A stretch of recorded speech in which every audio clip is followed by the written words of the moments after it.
Welcome back to Tiny Grimes Games, and I'm here with another Elder Scrolls Legends video. And today, I want to illuminate the differences between Elder Scrolls Legends and Hearthstone. I've seen a number of people get on forums and say, oh, Legends is just a reskin of Hearthstone. It's essentially the same game, blah, blah, blah, blah, blah.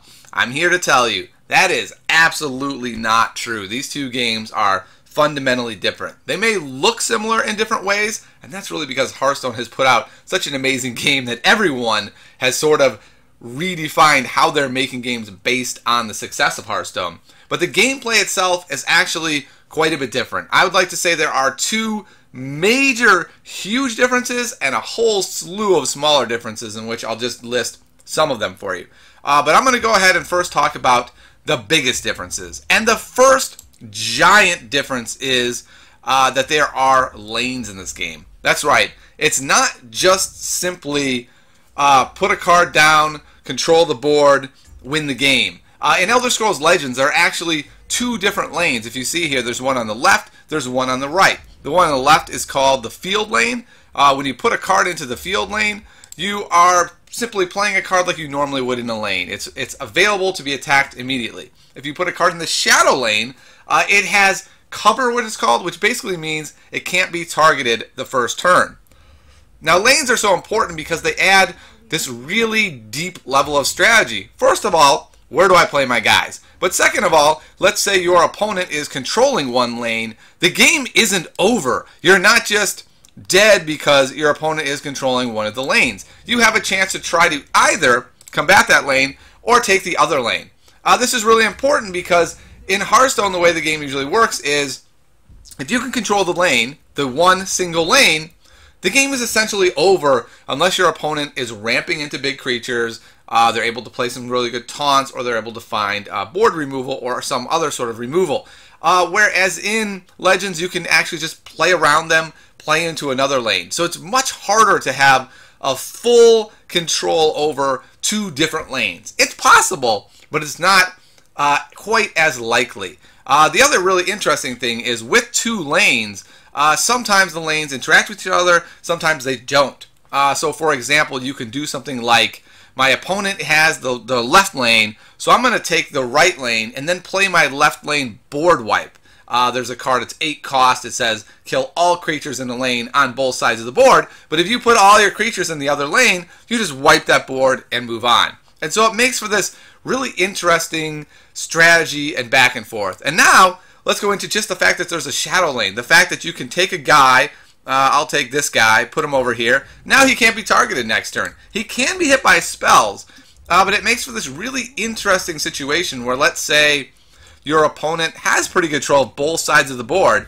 Maybe you stick a guy in the shadow lane with the thinking that, okay, yes, he has control of this lane, but I have enough cards in my hand that over, say, 2 turns, I can really start filling up, and he can't just immediately obliterate everything I put in this lane. He has to work really hard to be able to do that. So that is a really important mechanic, and I feel like having 2 lanes fundamentally changes how the game is played. Yes, the combat system is similar to Hearthstone, but multiple lanes changes the game so fundamentally that when I'm playing this game, I don't feel like, oh, this is like an improved version of Hearthstone or something. I feel like it's an entirely different game. Okay, so that is the first really big difference, is lanes. There's another huge difference, and that is runes. So if you look around your hero's portrait here, there are 5 boxes, and they each have a blue dot in them.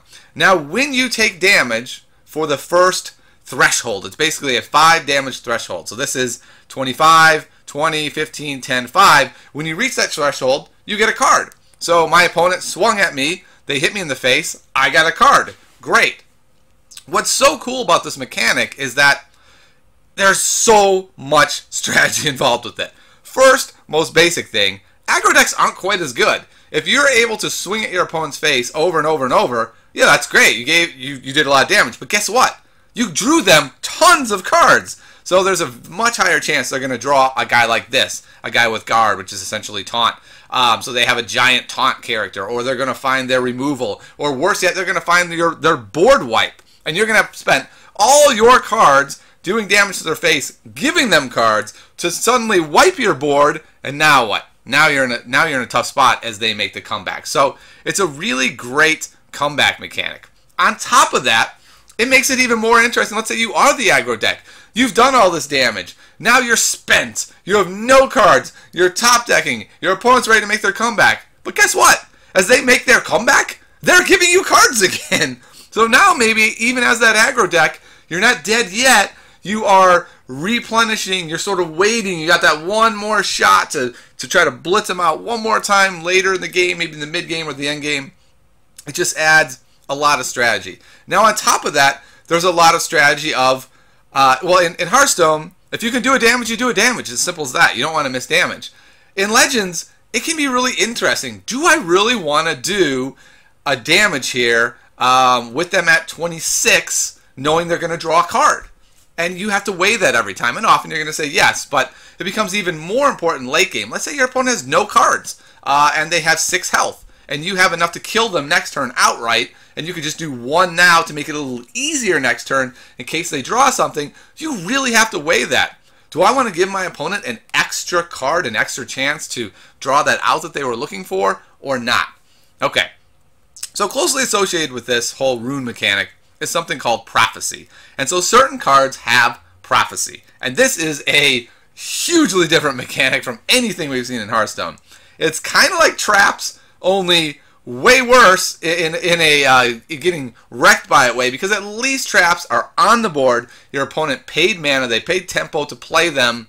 You know probably what it is. If you're playing against a hunter, the options are limited depending on the meta. You're going to pretty much know 1 to 2 cards that's going to be. Well, prophecy cards, the way they work is if a rune gets popped and you draw a card, right? You draw a card off your rune pop. If it says prophecy on it, you can play it instantly for free. Now, some of these cards are brutal. This card right here, Piercing Javelin. If my rune gets popped and I were to draw this off the top of my deck, I could instantly play this for free, destroying whatever creature I want of my opponents. Now, the first time I saw this, I was like, what? This is the worst mechanic I've ever seen in my life. This is just RNG, run amok, and it destroys this game. I'm not sure I'm going to like this game. And I talked to people, and they said, trust me, you're going to like it. It's a pretty cool mechanic. And as I've gone on, and now that I understand the meta, right, and I know what cards to expect, it's such a deep level of strategy that it adds. You know pretty much what prophecy cards are in your opponent's deck, so you really have to think about them, right? If you're about to hit your opponent for a damage that's going to proc a rune, you need to do your damage before you play your big bomb character, right? Because they can just prophecy off the top and kill it. So there's all these different things that you're thinking about. It's not like in Hearthstone where you can do 2 damage, you blindly do 2 damage to the face, and you move on to the next turn. Every bit of damage is thought-provoking. You have to think about that. Like, what if this happens? What if this happens? You always have to be trying to mitigate what the worst case scenario is, and sometimes you don't have a choice, and that's when the RNG feels a lot worse, right? Is when it's like, well, here's the deal. My opponent has lethal, I have lethal, I've got to swing for lethal, and it's going to proc a rune, and if it hits, I lose the game. And that does feel bad, but that to me is definitely the minority of situations. Once you're good at the game and you understand how it works, I feel like prophecy adds this whole next level of strategy. So to me, that's really the most fundamental difference between these two games, is that in Legends there are more opportunities for strategy, for thinking, for being extremely careful about what you're doing. You're not just throwing cards on the board and then, either killing the guys or blindly going face. You really have to think about what you're up to. Okay, so those are the giant differences. Let's talk about some of the smaller differences. I'm not going to be able to hit them all. There's hundreds of them. But one of the big differences is, my avatar here, I can say things, but I can't do anything. There's no hero power. And I think that fits really well with this game, where you're getting cards off of the runes. It's not as necessary to have a power that is consistently available to you, because you're usually drawing an extra card a turn if your opponent's attacking you. If you're not attacking you, then you don't need to worry about it. You're doing fine anyway. Another really interesting mechanic is if you look at this elixir here, this is basically a coin. And the second player, instead of getting a coin, gets 3 coins, basically.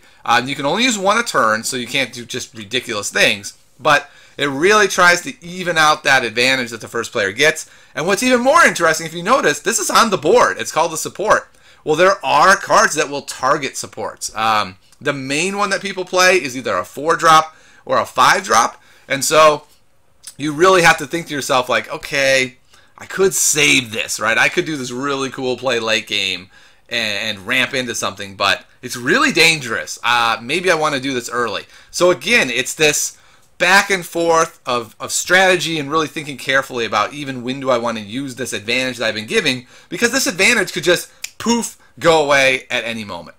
Okay, so let's talk about some other things outside of the actual game. A big one is deck size. So when you're looking at decks, Hearthstone has a 30-card deck size, and in Legends, in Arena, you also have a 30-card deck size.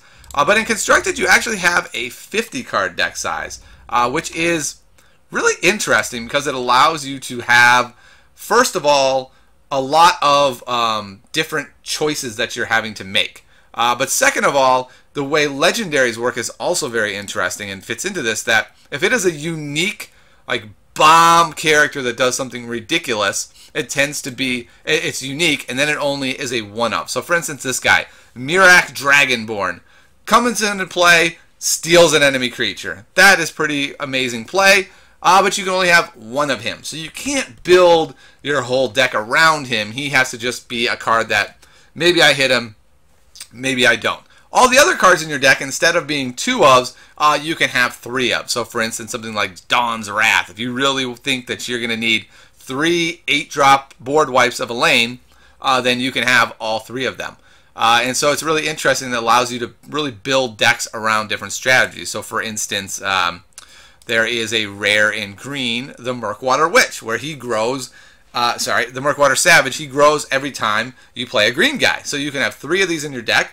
It's pretty likely you're going to hit one relatively early and sort of play around that. But it does shake things up having a 50-card deck size. I must admit, when I first started this game, I considered that a negative. I was like, ooh, boy, much less likely to see the cards I want. But now I've gotten to a point where I really do like that, and I think it's good. One of the other huge differences is the new player experience for this game is amazing. It's really what drew me in at first. Because every time you go through this story, and when you beat the story, you're unlocking different decks, you're unlocking cards, they're giving you good cards, you're getting epics and such. The story is a good story. It makes it a lot of fun.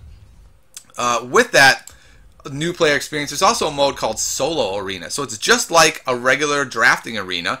You draft your deck, but then you play against the AI, and the AI is not that great. And so what happens is the first time you play it, it's pretty easy to go through undefeated. You feel good about yourself. You get a lot of great prizes. And then as you continue going on, the way they balance it is they just make the AI basically cheat by giving them ridiculous cards so that if they screw up, they'll have good cards. And so there's this whole interesting level of drama. Like, can you beat the AI when it's just a crazy cheating machine? That's pretty fun. The new player experience is also great in that you get cards regularly just for leveling up, kind of like in Hearthstone. But in this game, they're not just like basic cards. You can get legendaries even. There's 2 levels that when you reach them, you're going to get a legendary based on your avatar. So choosing your avatar is important. Find a video about that if you're going to play this game. Another amazing difference is that every 3 games, just like in Hearthstone, you get a reward, but it's not just a little bit of gold. You actually get a card also, and it's not what you would think, like just a common. It can be any rarity. I personally haven't hit a legendary yet. I've hit about 3 or 4 epics from these every 3 game wins. Some people have hit legendaries, and rares are quite common. So it's a really generous way to reward you for playing the game, and that's amazing. The ladder is also quite a bit different. It feels better. Like, it doesn't feel better if you're a top player because it's easier to hit legend in this game. Because the way the ladder works is when you move up, it's just like a regular Hearthstone ladder, except for you don't have win streaks. Every now and then it'll be like, bonus game, super pressure. If you win, you get an extra rank. If you don't, you don't.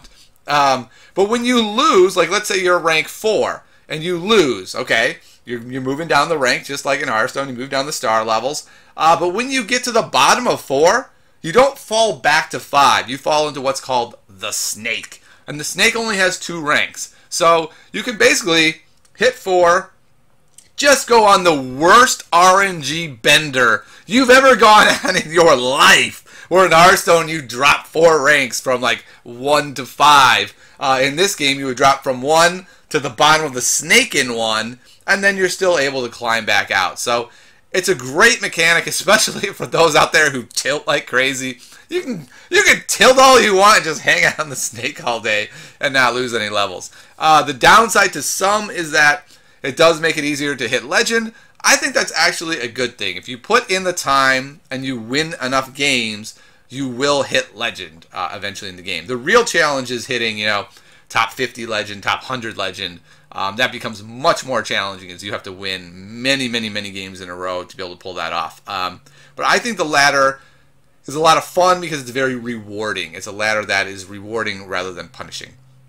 One other small difference that I didn't know at first is that guys can actually buff themselves. If a guy comes into play +2 strength to another creature, it can hit itself. And I think that adds a whole nother level of strategy. First of all, if you're just getting wrecked, you still get that buff. It makes those cards really flexible. A card that's, say, a 2/2 that gives out a +2 buff, it's a flexible card because it's actually a 4/2. So it's either a 4/2 or it makes something else +2.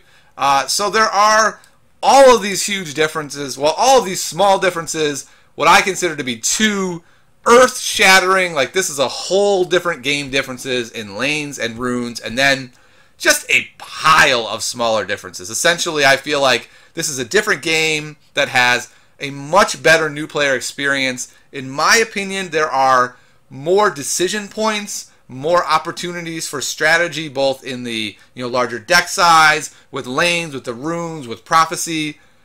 I rarely feel like, I'm just swinging face, tabbing out, coming back. Like, I just don't feel like that's how this game plays. I feel like it plays a lot differently than Hearthstone. I hope you give it a try. I think you'll really like it, and I hope you enjoyed this video. See you next time on Tinygrams Games.